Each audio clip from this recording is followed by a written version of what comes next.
Mr. Speaker, last night there was a televised debate between the governor of my state, Gavin Newsom, and the governor of Florida, Ron DeSantis. And it was set up as sort of a comparison of the two states' models of governance and which is the better model for other states and the country to follow. And while it is true that Florida has done quite well in any number of areas, really the comparison could have been made between California and virtually any other state in the country. Because when it comes to the key metrics of economic performance and quality of life, California is the very worst state in the country. And despite that, we have a governor who went on television and in fact has for months, for years now, been trying to claim that California is in fact leading the nation. He has said time and time again that California is a model for the nation. He has said the future happens first in California. And indeed, it is true that the current administration here in Washington has copied any number of California's policies, and in fact has elevated many of California's officials. Julie Su, the acting Secretary of Labor, held that position for Governor Newsom. Of course, Vice President Kamala Harris, the Secretary of Health and Human Services, Javier Becerra, was formerly California's Attorney General. Alejandro Mayorkas, Douglas Parker, the head of OSHA. So this is a matter of great national concern, is to really look at the facts of what has happened in California. And what the governor tried to do last night, Governor Newsom that is, was to present a complete alternative reality, using false, misleading, in some cases simply delusional assertions about the true nature of life in California. So I wanted to take a moment today to correct some of the misstatements that were made by Gavin Newsom in last night's debate. First, there was a discussion of the California exodus, and the governor refused to acknowledge the fact that people are leaving our state in record numbers. In fact, he even asserted that more people are moving to California than to Florida. Here's the reality. Between 2019 and 2022, 1,044,000 people left California, while 737,000 people moved to Florida. So many people have been leaving California that the state literally did run out of U-Hauls. In fact, for 3 straight years, California has led the nation in U-Haul departures. And what is so notable about this is that prior to the Newsom governorship, California has gained population every year since our founding. In 1850, we have always been the state that people want to come to, the state where anyone could get ahead.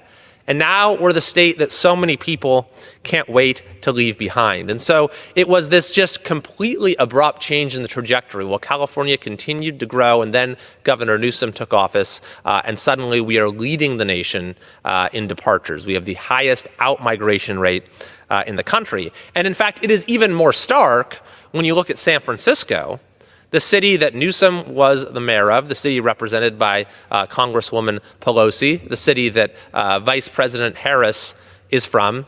This is a city that is on the verge of collapse. Those aren't my words. That's the editorial page of the San Francisco Chronicle.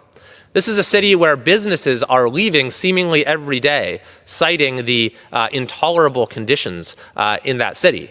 In fact, San Francisco right now is losing residents faster than any major city in United States history. That's right, San Francisco is losing residents faster than even Detroit when Detroit went bankrupt.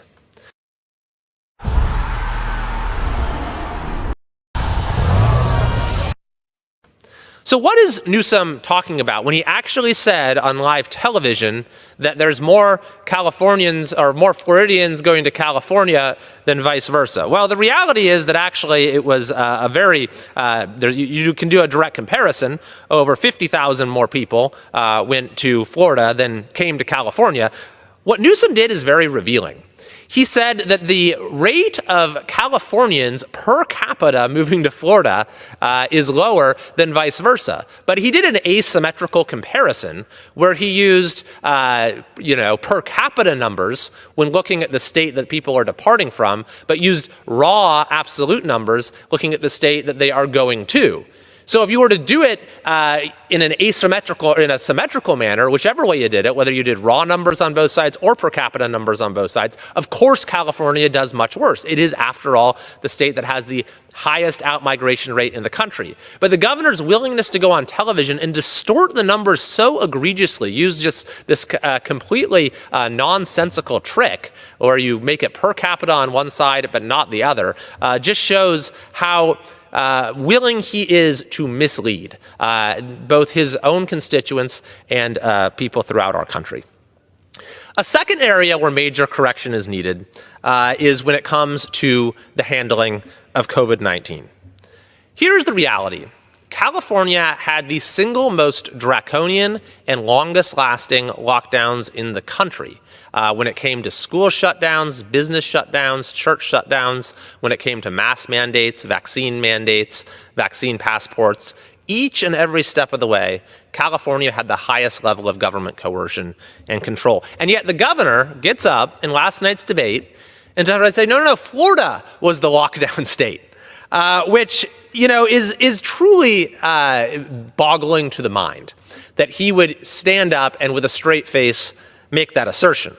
So yes, it is true that basically every state right when COVID arrived did take drastic measures when we didn't know what this was in those first couple weeks in February and March. But the difference is some states learned and others did not. Some states looked at the evidence at how best to handle this public health challenge and acted accordingly in an evidence-based manner that placed trust in their citizens. Whereas California never learned and continued a state of emergency until 2023. In fact, if you look at a direct comparison, Newsom last night claimed that Florida shut down schools, but in fact, if you look at the facts, Florida ranked third out of the 50 states in getting kids back to school. Where did California rank? California ranked 50th out of the 50 states in getting kids back to school. We had the longest lasting school shutdowns in the country, and those harms are going to be with us for a long, long time. Now, Newsom was saying one thing last night, but just a few weeks ago, he actually admitted, this is a Politico story, he said, we would have done everything differently when it came to COVID. He tried to make excuses. He said we didn't know what we didn't know. But that's not true. It's not a matter of hindsight being 20/20 because so many other states, in fact, every other state, managed to do a better job. And here's the truly perverse thing. Despite everything California did to take away the rights of its citizens, to shut down beaches, to shut down youth sports, to keep kids out of school, many of whom have not come back, by the way, despite the incalculable damage to our young people, to our businesses, to our democratic institutions in the name of public health, California wound up with an excess mortality rate exceeding the national average, even though we had the benefit of a relatively young population. That's why the recent Lancet study actually says California had one of the highest standardized COVID mortality rates in the entire country. And yet Newsom, of course, ignores that. He simply accuses Florida of having tens of thousands of lives die unnecessarily, completely ignoring the actual facts of the situation. The reality is, having lived through Newsom's one-man rule in California, at every turn, the governor prioritized getting himself in the headlines and rewarding special interests over the health and well-being of Californians, and this continued for years, and he did not learn. In fact, things got worse as time went on. Even after he had set the records for how long he was keeping kids out of school, on October 1st, 2021, the governor announced that California was going to be the first state in the nation to impose a student vaccine mandate for COVID-19. Don't buy another pair of glasses. It applied to all grade levels, public and private schools alike, with no exceptions for religion and personal belief. He was the first governor to announce such a mandate. He boasted about being the first governor to announce such a mandate, and he wound up being the only governor to announce such a mandate. At the beginning of this year, he formally withdrew the mandate without it ever going into effect, and even the World Health Organization now says, quote, COVID vaccines are not needed for healthy kids and teens. A third issue that came up in last night's debate was homelessness. Newsom claimed that he has spent unprecedented resources on homelessness and gotten 68,000 people off of the streets. Now, the first part is true. The second is preposterous. California has spent $20 billion on homelessness over the last 5 years, and the problem has gotten worse. We spent all that money and it's gotten worse. In recent years, homelessness in California has increased 15 times faster than the country as a whole. Half of all the unsheltered homeless in the whole country now live in California.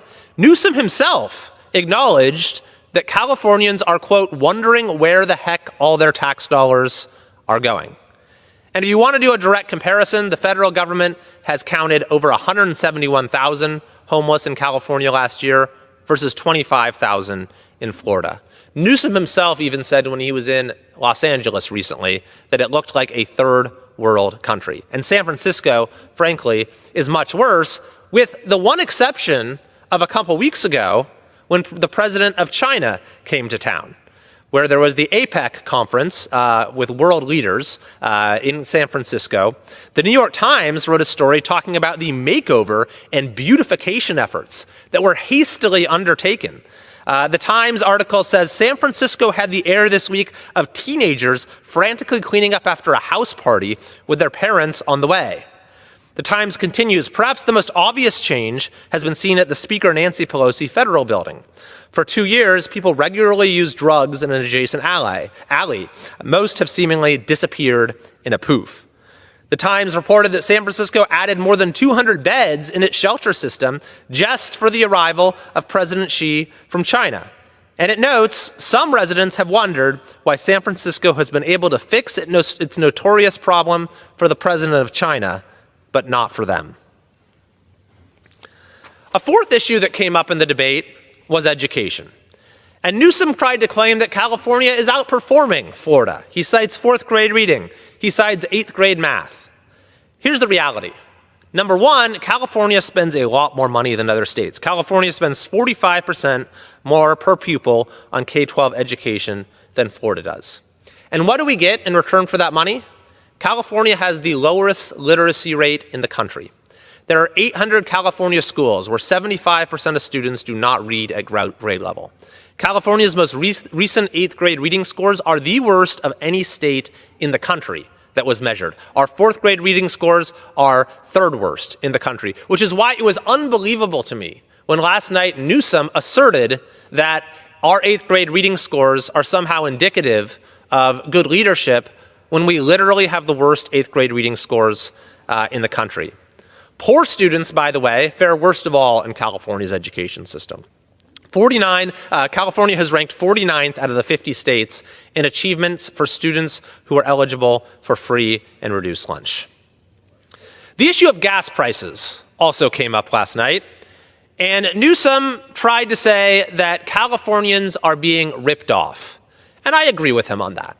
Californians are being ripped off. But he said it's that we're being ripped off by the oil companies.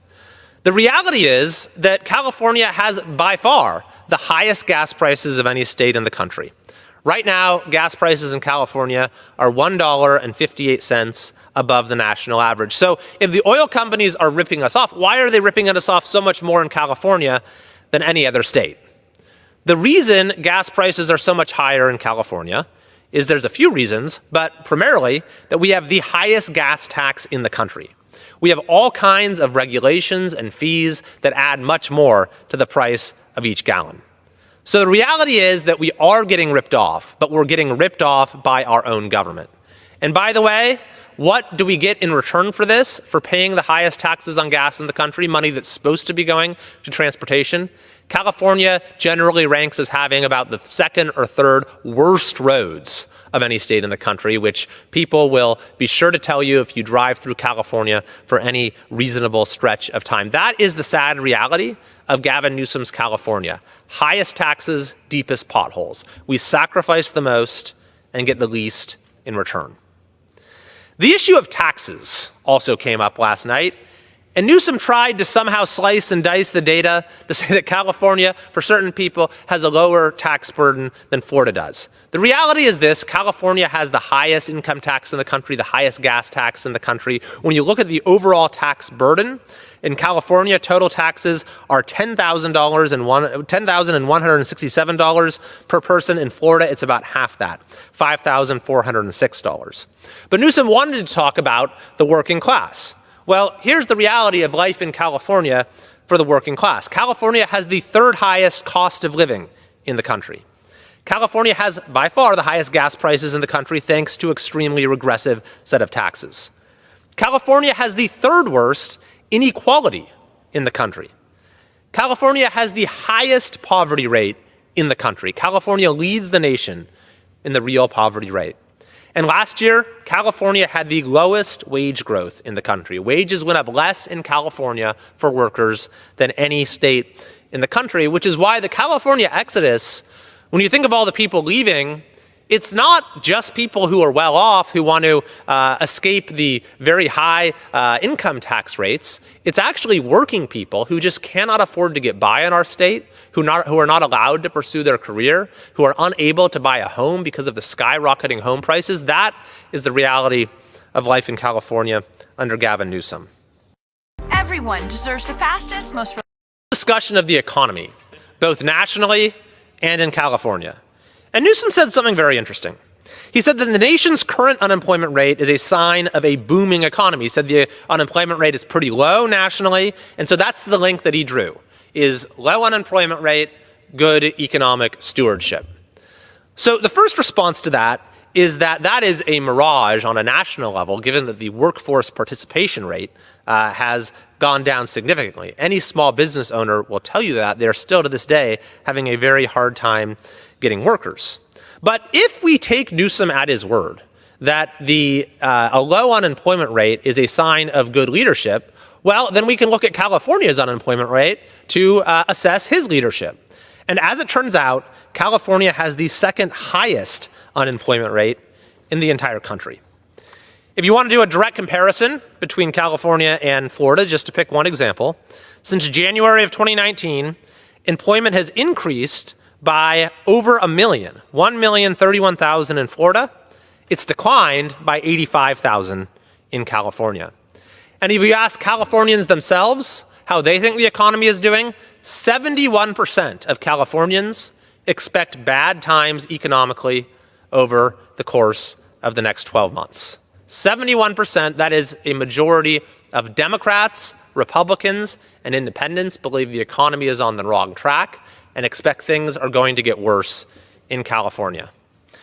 And a final point.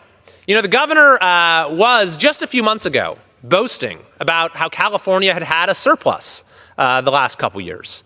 And how that was, again, a great sign of positive governance, of economic stewardship. Well, you didn't hear him mention that last night. And the reason why is that California has a massive deficit right now, a $31.5 billion deficit, which is out of step with what's happening last year. Right now, Florida has a $17.7 billion surplus. Now, it came to immigration and the border. Governor Newsom made a truly outlandish claim. He said that it is Congress and not President Biden that is responsible for the border crisis. Let's just look at the basic facts. From 2014 until the beginning of the Biden administration, there were only 4 months throughout that whole span of 6+ years that had more than 100,000 encounters along the southern border. So only 4 months out of all those months for 6 years where there were more than 100,000 encounters at the border. Under the Biden administration, there were 29 straight months with more than 100,000 border encounters. So if you ask what changed between the time before Biden took office and the time that he did take office, it wasn't Congress. The president had a Democrat Senate and a Democrat House for the first 2 years of his administration. And the total numbers now is we have had 6.4 million illegal crossings at the southern border. There have also been 1.7 million known gotaways. In fiscal year 2021, this administration set a record for illegal border crossings. In fiscal year 2022, the administration broke that record. In fiscal year 2023, the administration broke that record.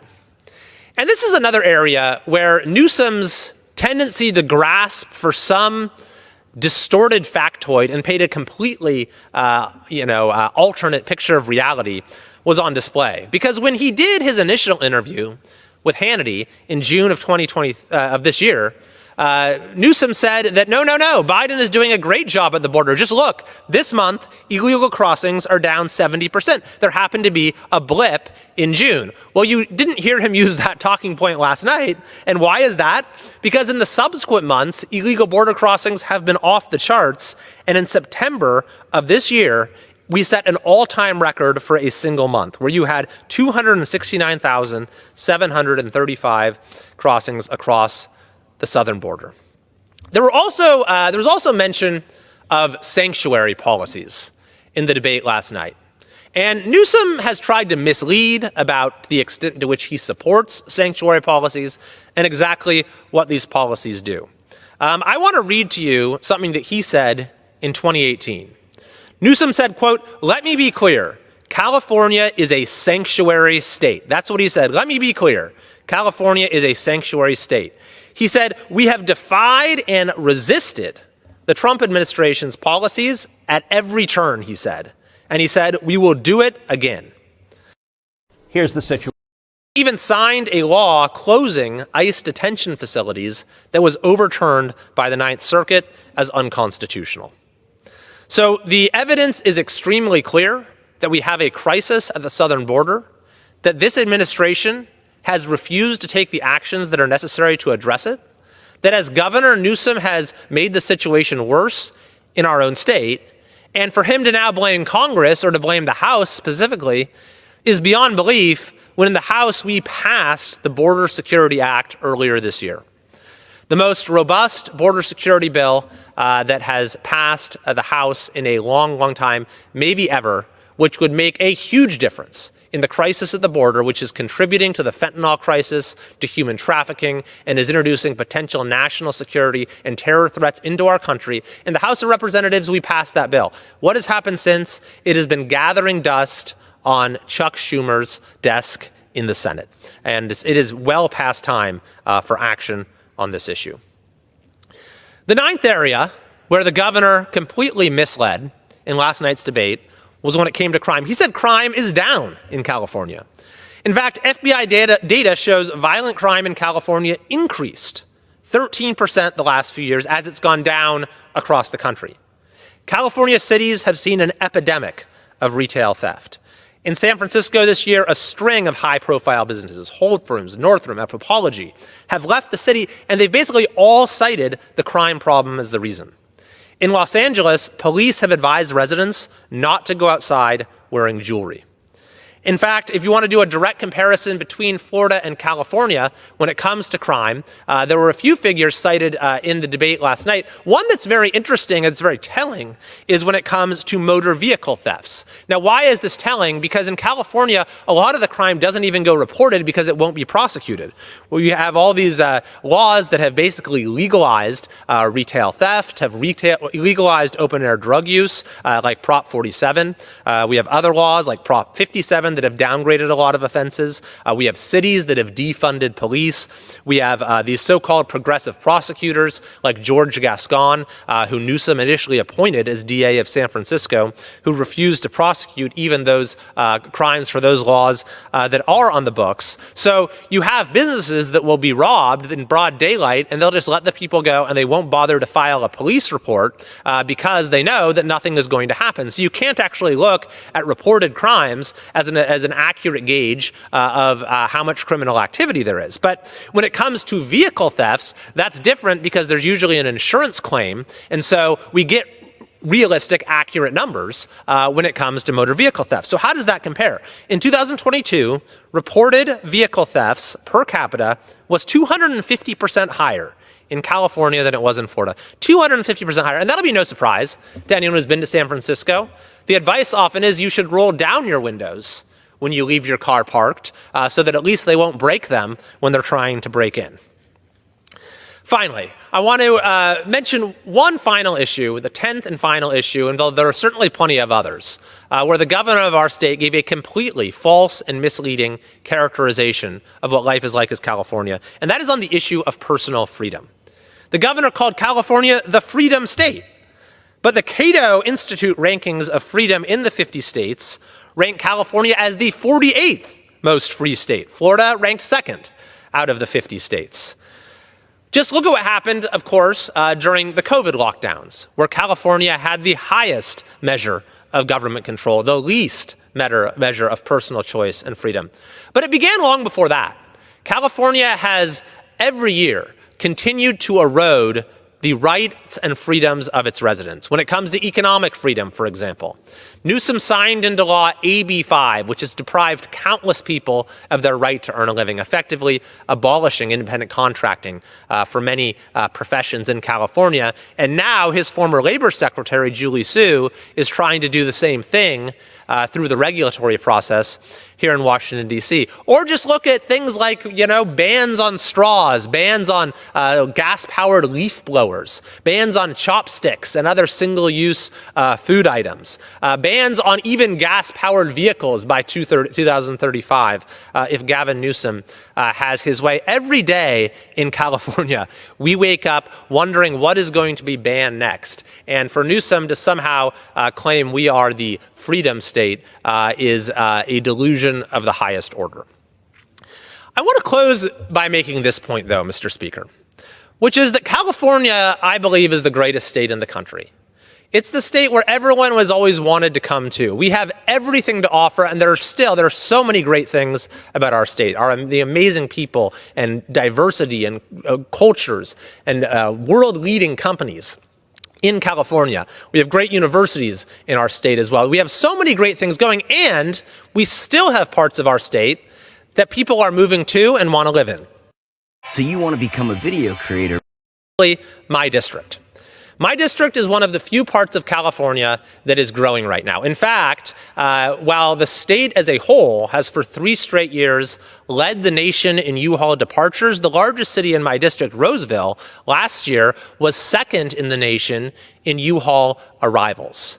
And so why is it that people are moving to our area while they're leaving other parts of California? Well, the reason is that we have fought against the failed governance model that Gavin Newsom has tried to impose on the state as a whole, and that is in an especially advanced stage in places like San Francisco. During the COVID years, we fought in every way we could to allow our communities to follow the evidence and allow citizens to live their lives as they saw fit. We ended up getting our kids back to school sooner than any other part of California. We ended up having an unemployment rate in Placer County, for example, that was about half the rest of the state. And what was the result of that? We actually ended up having way better COVID-19 outcomes than the state as a whole because we focused on the things that would actually make a difference on disease control rather than population control, rather than gratuitously taking away the personal freedoms of our residents. But even before COVID, and now after, at least as we've moved away from that paradigm, we continue to try to chart a different course than California as a whole has taken. We support small businesses in our communities rather than attacking them. We support law enforcement in our communities rather than defunding police and rather than contributing to a false and misleading narrative, negative narrative about our law enforcement.